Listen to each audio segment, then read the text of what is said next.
Bismillahirrahmanirrahim. Assalamualaikum warahmatullahi wabarakatuh.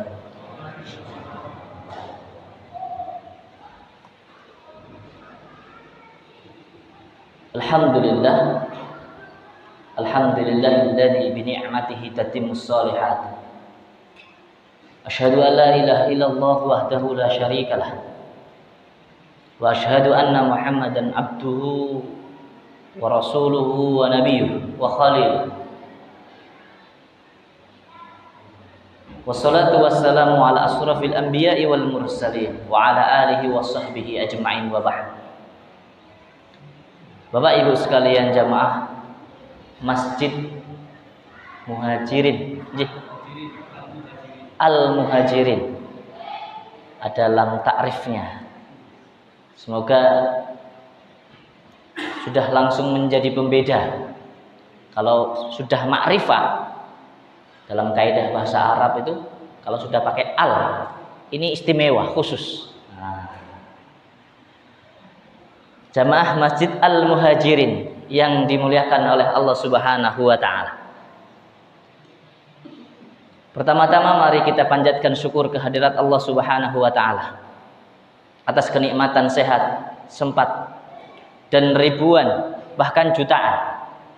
Tidak ada manusia satupun di muka bumi ini yang mampu menghitung-hitung nikmat Allah Subhanahu wa taala yang terkumpul pada diri kita dari ujung rambut sampai ujung kepala. Betul? Betul. Maka menjadi sebuah kebahagiaan dan keluar biasa.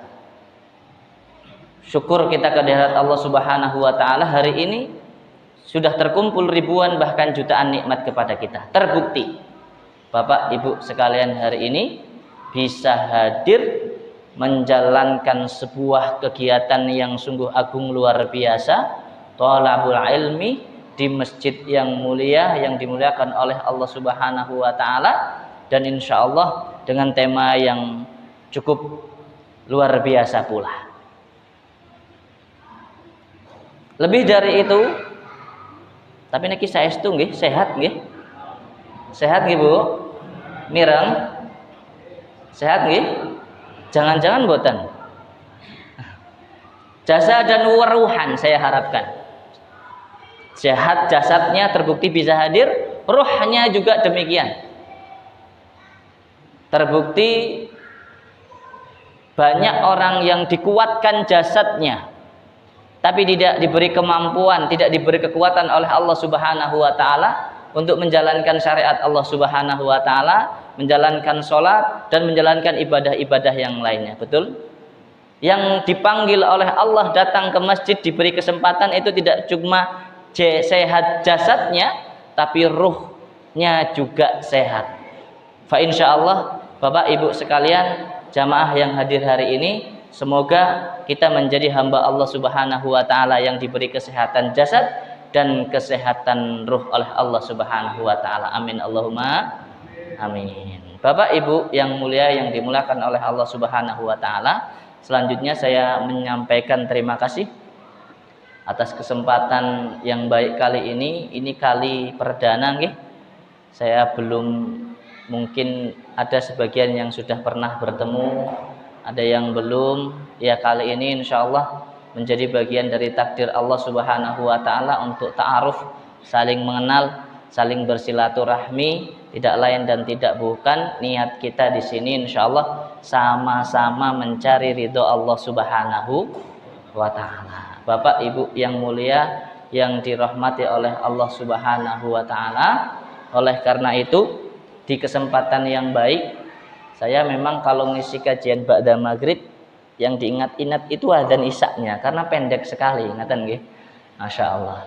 Tapi ala kulli hal insyaallah tidak apa-apa. Semoga waktu yang pendek singkat menjadi bagian dari faedah yang bisa kita ambil. Pak Teguh menyampaikan, meminta kepada saya untuk menyampaikan satu materi, apalagi kalau sudah materinya request. Ini amanah soalnya. Harus semoga bisa kita sampaikan dengan baik, bareng-bareng ngaji. Insya Allah di atas kita itu ada ribuan malaikat hari ini.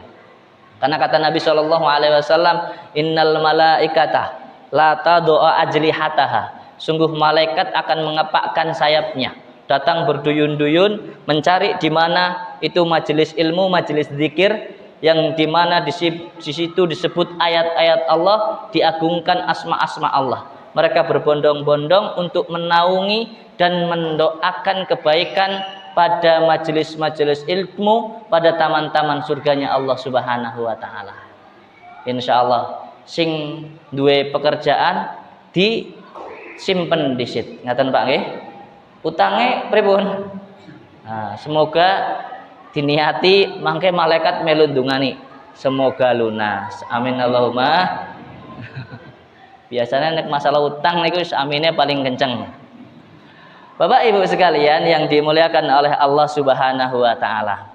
Tentang memakmurkan masjid.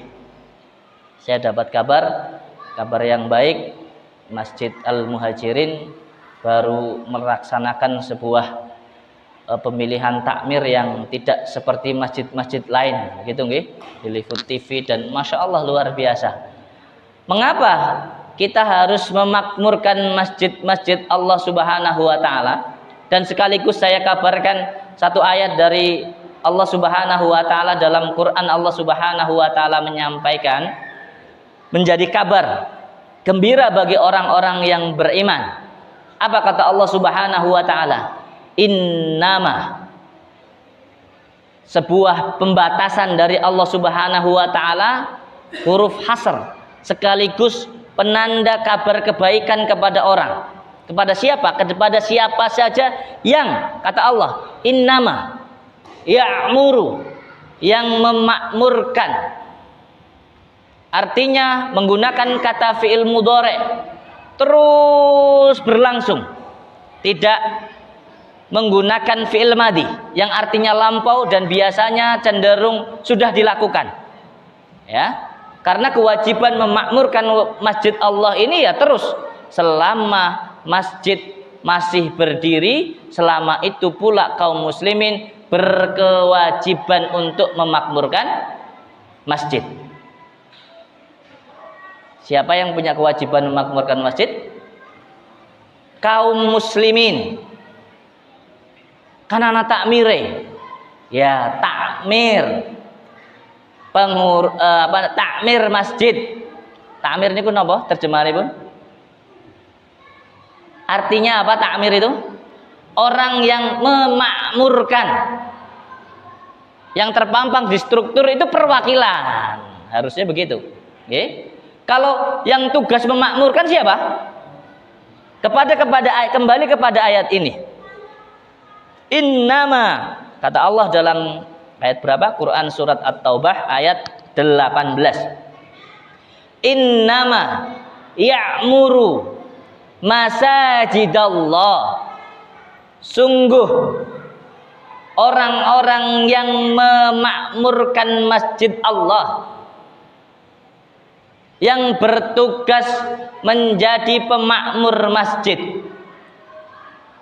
Makmur, masjid yang makmur itu ditandai dengan apa? Bangunannya yang megah, AC-nya yang dingin, mbok dereng nggih. Karpetnya yang empuk atau napa? Hah? Bangunan boleh. Karena ini penting. Dan ini hal yang pertama kali yang dilakukan oleh Nabi Shallallahu Alaihi Wasallam ketika beliau hijrah dari Mekah ke Madinah, disambut oleh para sahabat Ansor, sahabat Muhajirin, oleh Nabi Shallallahu Alaihi Wasallam diperintahkan setelah mempersatukan sahabat Muhajirin dan Ansor, dipersaudarakan. Selanjutnya tidak hanya sekedar ikrar saudara. Kemudian Allah Subhanahu wa taala melalui lisan Nabi Shallallahu Alaihi Wasallam memerintahkan para sahabat bersama-sama untuk membangun masjid.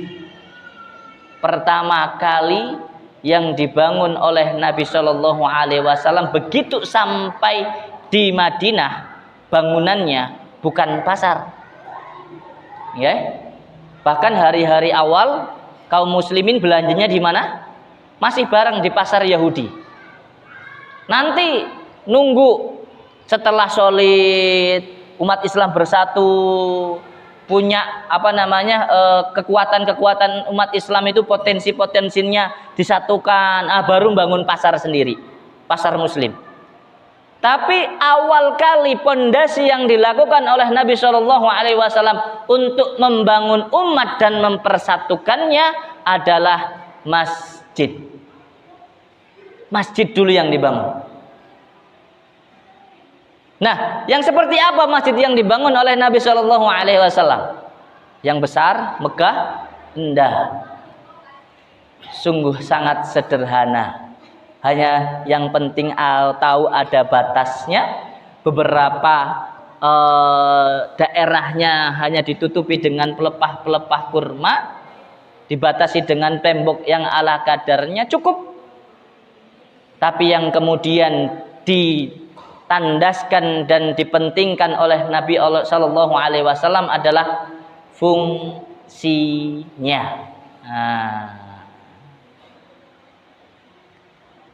Artinya apa, Bapak Ibu sekalian yang dirahmati oleh Allah Subhanahu wa taala?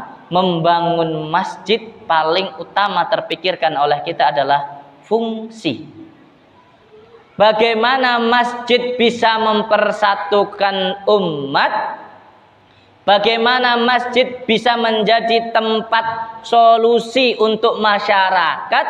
Bagaimana masjid itu punya dampak? Ini. Sehingga Nabi Shallallahu Alaihi Wasallam tidak membatasi masjid hanya sekedar untuk sholat, bubar sholat lawangnya dikancengi, bahkan ada orang yang datang mampir hari ini kan begitu kan, rata-rata diusir, nggak boleh, dilarang tidur di masjid. Ya tujuannya insya Allah baik. Tapi sebaiknya masjid memiliki fungsi-fungsi yang lebih, tidak hanya sekedar untuk ibadah sholat, tetapi untuk kepentingan-kepentingan umat yang lebih luas, untuk kebaikan-kebaikan yang lebih lebar, dan untuk pemersatuan hati umat Islam semuanya. Maka sebenarnya kalau sudah kita bahasakan masjid, kembali kepada ayat ini, innama ya'muru masajidallah, siapa? Man amana billah.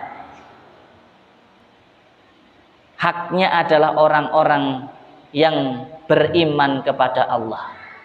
Apapun partainya, apapun golongannya, apapun benderanya, kalau sudah masuk masjid, kita satu iman, kita satu Islam, sapa baik berhak untuk beribadah, bersatu dan kompak dalam satu masjid. Nah, tidak lagi terkotak-kotak harusnya. Nggak ada ini masjidnya ini masjidnya itu, enggak.